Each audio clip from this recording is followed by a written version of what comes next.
Why do you like your favorite color?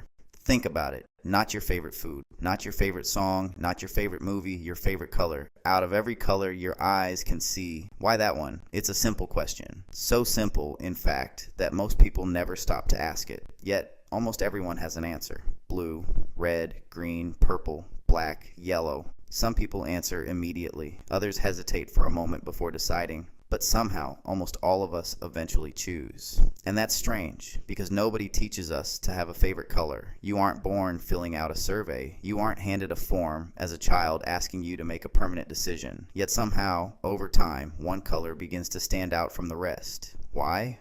Scientists think part of the answer may begin with biology. For most of human history, color wasn't decoration. It was information. Color helped our ancestors understand the world around them. Blue skies often meant clear weather. Green landscapes often meant vegetation and water. Bright fruits signaled food. Certain colors warned of danger. Even today, color influences us in ways we don't always notice. Restaurants often use reds and yellows. Hospitals often use softer colors. Traffic lights communicate with color before we ever read a sign. Without realizing it, our brains are constantly responding to color. But biology alone doesn't explain why your favorite color is yours. Because favorite colors are personal. Maybe your favorite color isn't connected to survival at all. Maybe it's connected to memory. Think back. What colors filled your childhood? The crayons you used, the toys you played with, the blankets you slept under, the walls in your home, the clothes you wore to school. Maybe somewhere in those experiences, a connection was formed. A color became attached to a feeling. Comfort, safety, excitement, joy, and years later, the color remained. Not because of the color itself, but because of what it represents. Sometimes we think we love a color,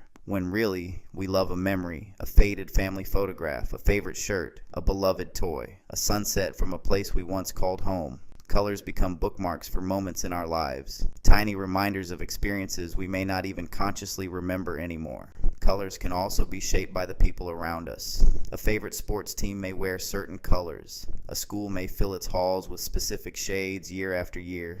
Family traditions, holidays, and cultural celebrations often surround us with colors that become familiar and meaningful. Over time, those repeated experiences can create positive associations without us even noticing. Sometimes our favorite color may be influenced by a community long before we ever realize it.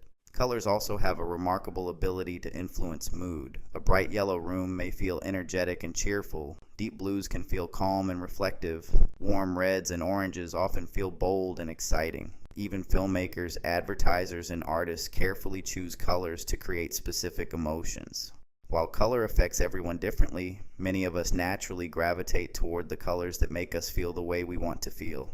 Then something interesting happens. A color stops being something we like and starts becoming part of who we are. Listen to the way people talk about colors. They don't just say, "I like blue." They say, "Blue is my color," as if the color belongs to them, as if it represents something deeper, and maybe it does. People wear their favorite colors, decorate with them, paint with them, choose them for their cars, their homes, their clothing, their artwork, even their hair. Color becomes identity, a silent form of self-expression, a way of saying something about yourself without speaking. But here's where things become even more fascinating. Imagine two people sitting across from one another, both looking at the exact same blue object, both pointing to it, both calling it blue. We assume they're seeing the same thing, but how do we know? Seriously, how do we know? You can never step inside another person's mind. You can never look through their eyes. You can never compare your experience of blue with theirs. What if the blue you see is slightly different from the blue they see? What if your experience of red feels like their experience of green? We would never know. Because from childhood, we've all learned the same labels. We point at the sky, someone says, "That's blue," and we accept it. But the actual experience inside our minds remains private. It's one of the strangest mysteries of human consciousness, the possibility that we may be living in slightly different worlds, while using the same words to describe them. And if that's true, then favorite colors become even more personal. Because perhaps your favorite color isn't just a wavelength of light. Perhaps it's a unique experience, something only you can truly experience the way you do. A combination of biology, memory, personality, emotion, culture, and perspective. Maybe that's why people can stare at the same painting and feel completely different things. Why one person loves orange while another avoids it. Why one person finds peace in green while another feels energized by red. Colors aren't just colors. They're experiences. They're associations. They're stories.